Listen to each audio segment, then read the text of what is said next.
first seat here on the left. I know you guys don't intend to necessarily force turnovers, but obviously the disruption and the points that come from that have won you a lot of games. Game one, you have 11 points off turnovers. Game two, it's not a notable gap really between two teams. What makes you comfortable sort of winning games and leading games this series, maybe without that going for you? Well, every game's different, so that's the first thing. And Indiana's a great ball control team. They do a great job of not turning it over. That's been one of the strengths of their team throughout the course of the season. If we try to overdo that, it could throw us off kilter. So we just stick with our stuff. Try to be disruptive, be hard to play against. Sometimes that yields turnovers. Sometimes that yields tough shots. Sometimes that gets teams going deeper into the shot clock. Whatever it is, we don't care. We just want to try to get stops, and however they come, they come. So we'll see how it goes tonight, but it can't be like a focal point for us. Tim, third row, straight ahead.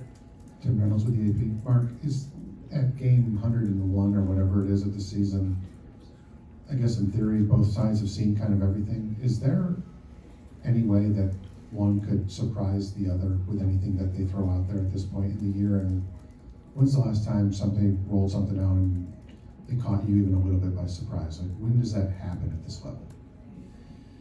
Well, I think you kind of know the menu, but you don't know what teams will go to and when. I think the element of surprise is more timing than it is like something novel. Denver played a 1-3-1 coming out of the gates in a couple of games against us. You don't see that every day. But other than that, you just got to be ready for everything. We try to, just like teams build their defensive menu, offensive menu, we do the same. We try to have attacks ready for everything. We try to have different detours we can take depending on what the opponent does or what we want to do. And that's kind of how we play it. Jenny, here in the front left. Hey Mark, I know this isn't your area of expertise, but your organization brought its entire business office, I think 200 something employees today, chartered a flight so they could be here for this game. What does that say about the organization and just the fact that they would do that for so many of your fellow coworkers? I've had the privilege of working in a first-class organization, starting with Clay all the way on down. It's first class in every aspect. There's really nothing that isn't first rate with our team. That's not to say that we're better than anybody else, but certainly working here for as long as I have a great appreciation for that. And then we talk about our players like invisible work. There's a lot of like work that goes in that is unseen. There's a lot of invisible people that help you run a great operation from a business standpoint and from a basketball operations standpoint. And we have great people that are in the backdrop with their heads down, that have their fingerprints on the team and success of the team, that don't necessarily get a lot of shine. So happy they're here. We're going to need them to be really, really loud tonight in this place. Second row on the right. You saw how important was the home crowd in Oklahoma. What do you expect from the crowd from Indiana, and how do you prepare your team for that? Yeah, it's a great home court. They play very well here. They play fast here. They play with great physicality and pressure here. That's been seen, even in the regular season coming here. This has always been a great crowd. So we know this place will be live tonight. But we got to take care of what we have to take care of in between the lines. But it's a really, really tough environment that'll be ready to go. We'll take the next question in the front. We got a microphone coming. Coach, Indiana puts a lot of reads and improvisation on the floor. Just as you said last time, they're more of a conceptual team other than just keying in on just one player. So how do you prepare your team to defend such unpredictability tonight, maybe over the course of a long series? Yeah, I really believe that. They're a conceptual offense. They play with a lot of flow. They play with a lot of spontaneity. They don't over control the game. Their coaching or their players.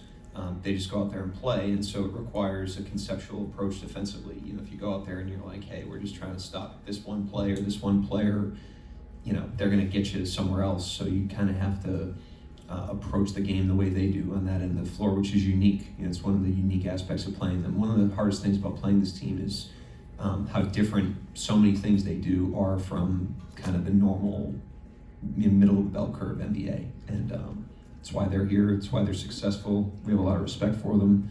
It's why they're a tough opponent. Fourth row, towards the right. Hi, Coach. There is a new generation of Canadian players coming into the league, like the one you have, like Shea and Lou. I'm just curious, is there anything that stands out to you about their identity, like just the way they are, the way they play, or their mindset?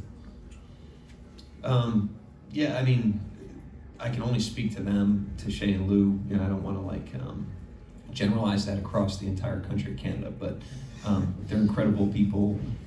They're great competitors. They're great workers. They're total team guys, and they play for the front of the jersey. You know, and even when they were playing for national team, they took a tremendous amount of pride in doing that. So I have great respect for them. Being around them as long as I've had the privilege of being around them, I've only gained more respect as time's gone on. It's been a privilege to watch them grow as people and family men now, and certainly players and competitors, leaders. So yeah, I obviously can't say enough about those guys. Standing on the left towards the door. I coached 23 men in Thailand. This series is kind of the bench game. What do you expect from the bench of OKC tonight? I mean, we want guys to go out there and be who they are, you know, play to their individual identities. You know, they don't have to be more than who they are. They can't be less than who they are. That's across our roster. They gotta be ready to go at any time, and they always are. And those guys have delivered for us time and time again, you know, throughout this season and throughout these playoffs, including last game. So we're gonna need everybody. Those guys done a great job. But yeah, I mean, that's the same expectation with the bench as we have with everybody. Thank you, Coach. Yep, thank you.